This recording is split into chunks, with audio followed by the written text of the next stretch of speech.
राजस्थान पंचायत चुनाव को लेकर सुप्रीम कोर्ट ने बड़ी खबर सामने आई है। चुनाव प्रक्रिया में देरी के आरोपों को लेकर दायर याचिका पर सुनवाई हुई। देखिए, सुनवाई करते हुए सुप्रीम कोर्ट ने फिलहाल हस्तक्षेप करने से इनकार कर दिया है। साथ ही अदालत ने विशेष अनुमति याचिका यानी एसएलपी को खारिज करते हुए याचिकाकर्ता को उचित मंच पर जाने की स्वतंत्रता दी है। ये रिपोर्ट देखें। पंचायत चुनाव मामले पर हुई सुनवाई, सुप्रीम कोर्ट का हस्तक्षेप से इनकार, सुप्रीम कोर्ट ने खारिज की याचिका। राजस्थान पंचायत चुनाव प्रक्रिया में देरी को लेकर दायर याचिका में हस्तक्षेप करने से सुप्रीम कोर्ट ने इनकार कर दिया है। साथ ही एसएलपी को खारिज करते हुए कहा है कि याचिकाकर्ता को उचित मंच पर जाने की स्वतंत्रता है। गुरुवार को मुख्य न्यायाधीश न्यायमूर्ति सूर्यकांत, न्यायमूर्ति जॉयमाल लिबागची और विपुल एम पंचोली की पीठ ने बिहारी लाल रणवा बनाम राज्य राजस्थान और अन्य शीर्षक वाले मामले की सुनवाई की। याचिकाकर्ता की ओर से अधिवक्ता अंकुर रस्तोगी मौजूद रहे, जबकि राज्य सरकार की ओर से अतिरिक्त महाधिवक्ता शिव मंगल शर्मा ने पक्ष रखा। सुनवाई के दौरान याचिकाकर्ता ने तर्क दिया कि राजस्थान सरकार चुनाव प्रक्रिया को लेट करने का प्रयास कर रही है, जबकि पहले सर्वोच्च न्यायालय के सामने आश्वासन दिया गया था कि चुनाव प्रक्रिया 15 अप्रैल 2026 तक पूरी कर ली जाएगी। याचिकाकर्ता ने चुनाव प्रक्रिया को निर्धारित समय सीमा के अंदर पूरा करने के लिए न्यायालय से हस्तक्षेप का आग्रह किया है। हालांकि सर्वोच्च न्यायालय ने याचिका पर विचार करने से इनकार करते हुए कहा कि इस चरण पर वो इस मामले में हस्तक्षेप करने के लिए इच्छुक नहीं है। अदालत ने कहा कि 15 अप्रैल 2026 तक चुनाव प्रक्रिया पूरी करने संबंधी उच्च न्यायालय के निर्देशों के अनुपालन को लेकर याचिकाकर्ता को कोई शिकायत है तो वो कानून के अनुसार उच्च न्यायालय या किसी अन्य उपयुक्त मंच के समक्ष जाने के लिए स्वतंत्र है। Bureau report, news 18 Rajasthan. चलिए आगे बढ़ते हैं। प्रदेश के दो अलग अलग जिलों में एसीबी का बड़ा एक्शन देखने को मिला है। पहली तस्वीर भीलवाड़ा की है, जहां अजमेर एसीबी ने 60,000 की रिश्वत लेते अंटाली तहसीलदार को गिरफ्तार किया है। इसके अलावा उसके दो अन्य साथियों को भी एसीबी ने गिरफ्तार किया है। देखिए, दूसरी तस्वीर हम आपको दिखा रहे हैं जो जयपुर बस्सी की है, जहां एसीबी की टीम ने बड़ी कार्रवाई करते हुए एक पटवारी और उसके दलाल को रिश्वत लेते रंगे हाथों गिरफ्तार किया। इसके अलावा उसके दलाल को 30,000 रुपए की रिश्वत लेते हुए ट्रैप किया है। बताया जा रहा है कि तकास्मा रिपोर्ट तैयार करने की एवज में ये रिश्वत मांगी गई थी। तो देखिए, दो तस्वीरें आपको दिखा रहे हैं जहां एसीबी की बड़ी कार्रवाई देखने को मिली है। रिश्वत लेते तहसीलदार समेत 3 लोगों को गिरफ्तार किया गया है। वहीं 30,000 की रिश्वत लेते पटवारी को बस्सी से गिरफ्तार किया गया है। तो दोनों ही तस्वीरों में हम आपको दिखा रहे हैं ये दो रिश्वतखोर जो रिश्वत की रकम ले रहे थे और जिन्हें ट्रैप किया गया है, अरेस्ट कर लिया गया है। रिश्वत लेते तहसीलदार समेत 3 को गिरफ्तार भीलवाड़ा में किया गया है। तस्वीर आपके सामने है और दूसरी तस्वीर हम आपको दिखा रहे हैं जहां पर एक पटवारी 30,000 रुपए की रिश्वत लेते हुए ट्रैप किया गया है। तो एसीबी की टीम लगातार, एंटी करप्शन ब्यूरो की टीम लगातार इन रिश्वतखोरों पर लगाम लगाती हुई नजर आ रही है और एक के बाद एक एक्शन देखने को मिल रहा है।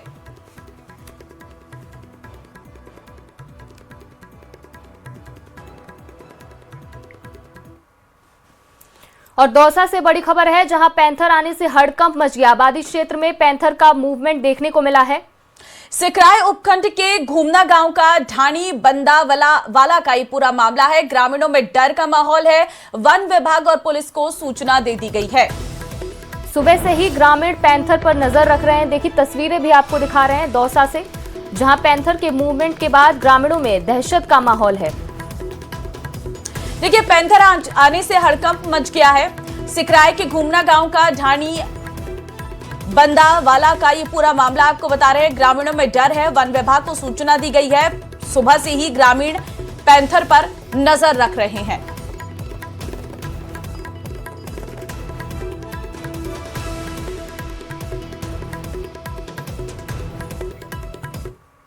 और अब खबर सीकर से है, जहां रिंग्स में घुसे पैंथर को आखिरकार 7 घंटे बाद रेस्क्यू कर लिया गया। दरअसल गुरुवार सुबह एक घर में घुसकर लेपर्ड ने बुजुर्ग महिला पर हमला कर दिया था और जिससे महिला गंभीर रूप से घायल हो गई थी, जिसके बाद उसे प्राइवेट अस्पताल में भर्ती करवाया गया। अचानक आवासीय इलाके में लेपर्ड के मूवमेंट से अफरा तफरी मच गई। लेपर्ड का रिहायशी इलाके में घुसने का वीडियो भी सामने आया है। वीडियो में साफ देखा जा सकता है कि लेपर्ड छलांग लगाकर एक से दूसरे घर में घुस रहा था। और दोपहर करीब 1:30 बजे वन विभाग जयपुर और सीकर की टीमें मौके पर पहुंची। लेपर्ड काफी समय से बंद पड़े सार्वजनिक भवन में घुस गया। इस भवन की बाउंड्री में कई गोदाम भी बने हुए हैं। शाम को एक गोदाम में लेपर्ड को ट्रैंकुलाइज किया गया, फिर उसे पिंजरे में कैद कर लिया गया। रेस्क्यू के दौरान लेपर्ड को देखने के लिए बड़ी संख्या में आसपास के घरों की छतों पर लोग चढ़ गए।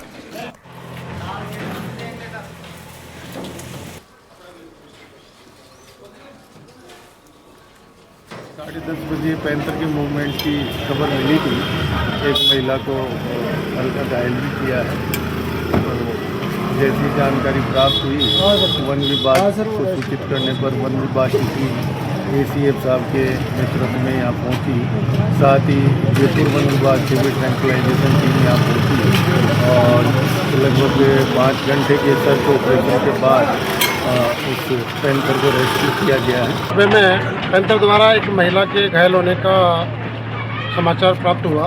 उसके तुरंत बाद मैंने माननीय उपखंड अधिकारी महोदय और थानाधिकारी महोदय और सभी प्रशासन से बात करके और वन विभाग के अधिकारियों से बात की और तुरंत प्रभाव से जयपुर से रेस्क्यू करने वाली टीम भी पहुंची और तत्काल इसको बेहोश करके और सफलतापूर्वक रेस्क्यू कर लिया गया है। प्रधानमंत्री नरेंद्र मोदी ने पश्चिम एशिया में बढ़ते तनाव के बीच ईरान के राष्ट्रपति डॉक्टर मसूद पेजेशिकियान से फोन पर बातचीत की। देखिए, दोनों नेताओं ने क्षेत्र में पैदा हुए गंभीर हालात और मौजूदा सुरक्षा स्थिति पर विस्तार से चर्चा की है। प्रधानमंत्री मोदी ने बातचीत के दौरान क्षेत्र में तेजी से बढ़ते तनाव, आम नागरिकों की मौत और सिटीजन इंफ्रास्ट्रक्चर को हुए नुकसान पर गहरी चिंता जताई है। पीएम मोदी ने कहा कि भारत शांति और बातचीत का पक्षधर है। पीएम ने युद्ध में मारे गए लोगों को लेकर दुख जताया। साथ ही ये भी कहा कि भारतीयों की सुरक्षा हमारी प्राथमिकता है। तो प्रधानमंत्री मोदी ने ईरान के राष्ट्रपति से बातचीत की है, जिसमें भारत शांति और बातचीत का पक्षधर प्रधानमंत्री की तरफ से कहा गया है। युद्ध में मारे गए लोगों को लेकर भी उन्होंने यहां पर दुख व्यक्त किया है। इसके साथ ही दोनों नेताओं ने क्षेत्र में पैदा हुए गंभीर हालात और मौजूदा सुरक्षा स्थिति पर भी विस्तार से चर्चा की है। पीएम मोदी ने बातचीत के दौरान क्षेत्र में बढ़ती तेजी से बढ़ते तनाव, आम नागरिकों की मौत और सिटीजन इंफ्रास्ट्रक्चर को लेकर नुकसान पर गहरी चिंता जताई है।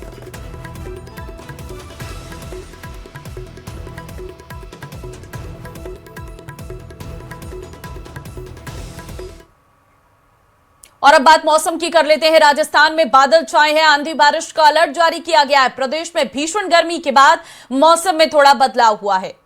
जयपुर, अजमेर, भरतपुर संभाग में कई जगह छाए रहे बादल। बीकानेर, जोधपुर संभाग के कुछ जिलों में भी बादल छाए रहे। प्रदेश में 2 वेस्टर्न डिस्टर्बेंस आने की संभावना जताई जा रही है।